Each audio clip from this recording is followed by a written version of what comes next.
अब चलिए चलते हैं 9वीं प्रश्नावली में, निर्देशांक ज्यामिति। यहाँ ये बहुत ही इम्पोर्टेंट प्रश्नावली है। सबसे पहले आपको इसका अच्छे से रिवीजन करना है। इजी है और 9.1 और 9.2 में से खाली आपके 9.1 ही आ रही है यहाँ से, और यहाँ से आप करीब 10 नंबर तक ला सकते हो इस प्रश्नावली से। तो बहुत ही इम्पोर्टेंट प्रश्नावली है, अच्छे से करना है, इसको पूरी करना है। और गृह कार्य के लिए आपको मैं दे देता हूँ, इसमें कुछ प्रश्न है तो यहाँ पे ये पढ़ना है भुज और कोटि क्या होती है। फिर उसके बाद में ये महत्वपूर्ण बिंदु जो हैं ये टिप्पणी के, ये आपको पढ़ने हैं अच्छे से। अब चलिए आपको प्रश्न कौन कौन से करने हैं गृह कार्य पुस्तिका में वो देखिए। एक तो उदाहरण 2, एक समबाहु त्रिभुज की भुजा 2a है, ये वाला करना है। उसके बाद उदाहरण 4 करना है आपको, इन दोनों बिंदुओं के बीच की दूरी 5 है। अब परीक्षा में क्या होगा, आपके जैसे ये बिंदु बदल जाएंगे या दूरी बदल जाएंगे बस, लेकिन प्रश्न का जो पैटर्न है वो इस तरह का रहेगा। तो आपको ये अच्छे से कर लेना है। उसके बाद में ये उदाहरण 6 है, ये करना है आपको। तो ये 3 उदाहरण हो गए आपके। प्रश्नावली में आ जाओ। प्रश्न एक तो ये छठे का तीसरा सवाल करना, दूरी ज्ञात करनी है।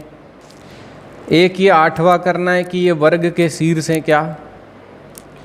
फिर उसके बाद में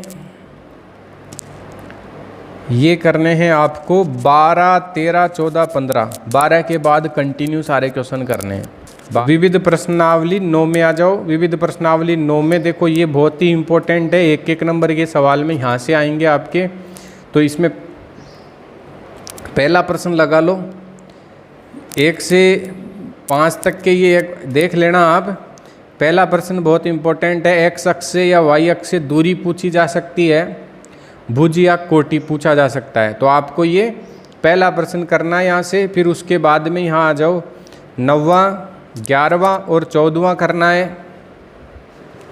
फिर उसके बाद में ये 17वां प्रश्न, 17वां बोर्ड में आया हुआ है। तो यहाँ पे ये निर्देशांक चेंज हो सकते हैं और ये सवाल आपके इसके जैसा दोबारा आ सकता है, तो ये अच्छे से कर लेने। अब चलिए 10वीं प्रश्नावली में आते हैं। 10वीं प्रश्नावली में जो आपका सिलेबस कट हुआ है उसके हिसाब से कुछ खास आने वाला नहीं है। तो 10वीं प्रश्नावली में अगर आप ज़्यादा तैयारी नहीं करना चाहते हो तो यहाँ से आप बिंदु पथ की परिभाषाएं याद कर लो, वो आपके 1 नंबर में आ जाएगी।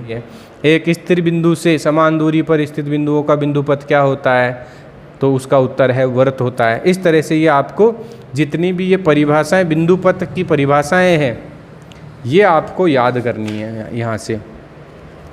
जैसे पर में 10.1 याद कर लो। कैसे याद करनी है, आपके प्रश्न ऐसे पूछा जाएगा, 2 दिए हुए बिंदुओं से समदूरस्थ बिंदु का बिंदु पथ क्या होता है। तो आपको उत्तर में लिखना है ये आगे का, उन्हें मिलाने वाले रेखाखंड का लंबसम द्विभाजक होता है। यानी प्रश्न भी इसी में से बन जाएगा आपका। बाद में ये है आपकी पर में 10.2, इसका कथन लिखना है आपको। यहाँ पे ये बिंदु पथ के कुछ प्रश्न हैं, जैसे ये है 3 असरेखीय बिंदुओं का बिंदु पथ क्या होता है, इसका उत्तर लिखना है आपको कि वृत्त होता है। 3 संरेखीय बिंदुओं का से समान दूरी पर बिंदुओं का बिंदु पथ क्या होता है, तो यहाँ पे ऐसा बिंदु संभव नहीं होगा, ये उत्तर लिखना है। तो यहाँ से आपको परिभाषाएं याद रखनी है।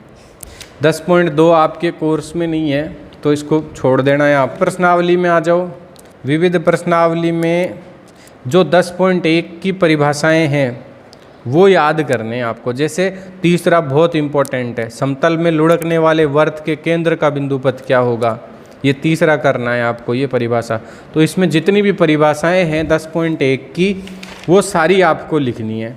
जैसे विविध का ये प्रश्न है, 6वां छोड़ देना, 7वां छोड़ देना। 8वां, घड़ी के पेंडुलम के सिरे का बिंदु पथ क्या होता है, ये होता है एक वृत्त का चाप। बच्चे ने आगे देखो उत्तर भी लिख रखा है। महत्वपूर्ण बिंदु में भी परिभाषाएं हैं, ये सारी परिभाषाएं हैं। तो 10वीं प्रश्नावली में आपका 1-2 नंबर का प्रश्न बनेगा। उसके लिए आपको क्या करना है, 10.1 में जितनी भी परिभाषाएं बनती है वो परिभाषाएं आपको खाली परिभाषाएं आपको गृह कार्य पुस्तिका में करनी है। अब उसके बाद आ जाओ 11वीं प्रश्नावली में। 11वीं प्रश्नावली में आपका 1 नंबर का और 4-4 नंबर के 3 प्रश्न आएंगे। 4-4 नंबर के जो 3 प्रश्न आएंगे उनमें आपके अथवा में 9वीं प्रश्नावली के आएंगे। जैसे 4 नंबर का जो प्रश्न आएगा उसका 11वीं प्रश्नावली और 9वीं प्रश्नावली का अथवा में आएगा। फिर दूसरा जो 4 नंबर का आएगा वो भी 9वीं प्रश्नावली का अथवा में आएगा। तो आपको ये तय करना है कि आप 11वीं प्रश्नावली अच्छे से करते हो या 9वीं प्रश्नावली। तो वैसे आपको 11वीं को सबसे लास्ट में करनी है, क्योंकि 9वीं प्रश्नावली कर लोगे, 15वीं कर लोगे तो 11वीं की इतनी इम्पोर्टेंस नहीं रहेगी आपकी। तो सबसे लास्ट में देखना है इसको।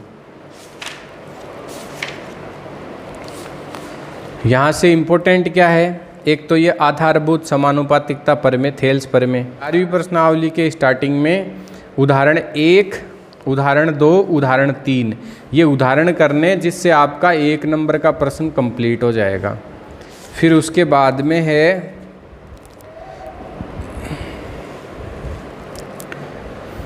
प्रश्नावली 11.2 का पहले का चौथा प्रश्न करना है आपको। ये 1 नंबर के लिए हो गया। और 4 नंबर के लिए ये करना है आपको उदाहरण 4। ABCD एक चतुर्भुज है जिसकी भुजा ये वाला चित्र है ना, इसको ही करना है आपको। और उदाहरण 5 ये सिद्ध करने वाला। ये 11.2 के पहले के हो गए आपके। अब 11.2 में आ जाओ। 11.2 के अंदर गृह कार्य में करना है आपको एक तो ये चौथा प्रश्न, चौथा और 5वां 11.2 का। और फिर उसके बाद में 7वां और 8वां, ये 4 प्रश्न हो गए आपके 11.2 के। 11.3 से पहले एक उदाहरण है, ये उदाहरण 4 है, ये आपको अच्छे से करना है गृह कार्य पुस्तिका में। उदाहरण 5 करना है, यानी 11.3 के पहले उदाहरण 4 और 5 करना है। उसके बाद में है आपके 11.3 में आ जाओ आप। लास्ट के ये 10 से लेकर के ये 5 प्रश्न है, तो इसमें चाहो तो ये 14वां मत करना, बाकी के ये सवाल करने हैं आपको। अब उसके बाद में ये समरूप त्रिभुज का क्षेत्रफल ये आपके हट गया है। विविध प्रश्नावली में छोटे छोटे प्रश्न हैं ये 1-1 नंबर के। जैसे ये पहले भी आपको 11.1 में भी बता दिया था, तो यहाँ से आप दूसरा और तीसरा करें। विविध प्रश्नावली 11 का दूसरा तीसरा, और इधर आपको ये चौथे के बाद में ये करना है आपको 9, 10 और 1, 13। ये 4 प्रश्न आपको इधर से करने हैं। तो ये हो गई आपकी प्रश्नावली 11। प्रश्नावली 12 में तो यहाँ पे आपको प्रश्नावली 12 के बजाय प्रश्नावली 14 और 15 ये अच्छे से करनी है आपको। 12 को आप बाद में कर सकते हो और टफ लगती है तो इसके ये 1 नंबर और 2 नंबर के सवाल कर सकते हो आप। तो चलिए इसमें 1 नंबर में आपके परिभाषाएं आपको अच्छे से आनी चाहिए भाई। जैसे छोटे छोटे सवाल बन सकते हैं ये परमेय 12.1 से लेकर के 12.7 तक जो परमेय है इनसे संबंधित छोटे प्रश्न बन सकते हैं। तो ये परमेय के कथन आपको याद रखने हैं, ये काम में आती है परमेय प्रश्नों में। अब उसके बाद चलते हैं अपन 12.2 में। 12.2 में आपको करना है, यहाँ आ जाओ,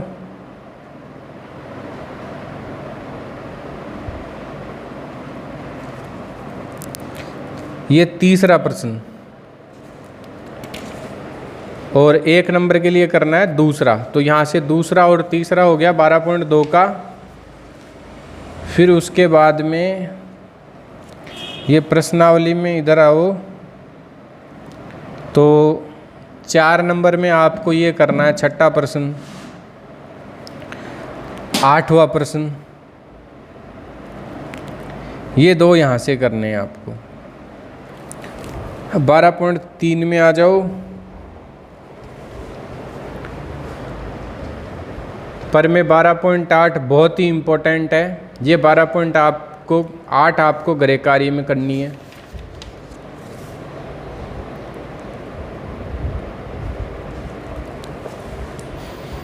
ये छोटे छोटे प्रश्न हैं परमेय पे आधारित, 1 नंबर में और 2 नंबर में आपके आ सकते हैं, तो इनकी प्रैक्टिस कर लेना। गृह कार्य में नहीं दे रहा हूँ मैं इनको।